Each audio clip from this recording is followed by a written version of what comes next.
Let's move across to the task force. What is it called? They're Indiana Jones now. Rachel Hey, I Notley. got that reference, Paula. There you go. I finally got a Paula reference. Woo! Nailed it. I know what we should call them. We should call them the A-Team. Because they're from Alberta. Alberta. And it's about access. Yeah. Oh my gosh, The it works A-Team. on so many levels. Ba-ba-da-ba, ba-ba-ba. That's not the Da-da-da-da. Da-da-da-da. Who are the members of the A-Team? Oh, crikey. All 19 of them. Oh, no, not 19. So it's Frank McKenna and Anne McClellan as the big names. Yeah, and we've got ministers, we've got deputy ministers, we've got people from oil companies on this. I was surprised that there's no folks from environmental groups. That was on my this. question. Is there anybody a little this greener? I don't know. They had Shannon Phillips, the environment minister. Oh, that's true. Yeah, I mean, Shannon Phillips brings the green cred to the group. They ran into problems with their oil sands advisory panel, and a couple of the members who were on it who represented that group. Zipporah Berman, what? It's not that easy being green. Especially in the wake of the boycott, Zipporah Berman was mocking it openly on Twitter, showing her drinking BC wine and saying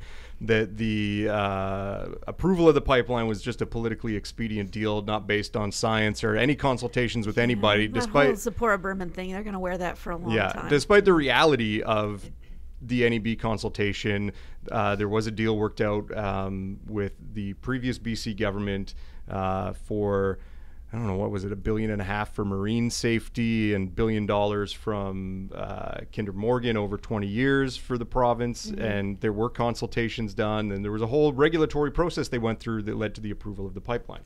What has to happen, I think, is that the federal government has to make it really plain to that that Horgan can't do anything, and then Horgan can turn around and say to his base and to the Greens, I did my best, and those bad feds, and then he can run against the feds. But that's sort of Horgan needs someone to build him an exit ramp so that he can say, I did my very best and we lost, and now those bad federal Liberals, let's go get them. And I think Notley may be helping him out with that by appointing Anne McClellan and Frank McKenna to the panel. Anne McClellan was the chair of Trudeau's, or co-chair of Trudeau's pot legalization panel. And so I think by appointing those people, you potentially have an in with the Trudeau government. At the end of the day, a pipeline is a national project. It's not about Alberta and BC fighting. That's how the debate has been framed, because Notley stepped up and boycotted BC One, trying to represent Alberta's interests. But it really is a national project, and the Prime Minister and the federal government have to be the heavies here if that's the way they want to go, or they step down and let Horgan do what he wants. But that's between BC and Canada.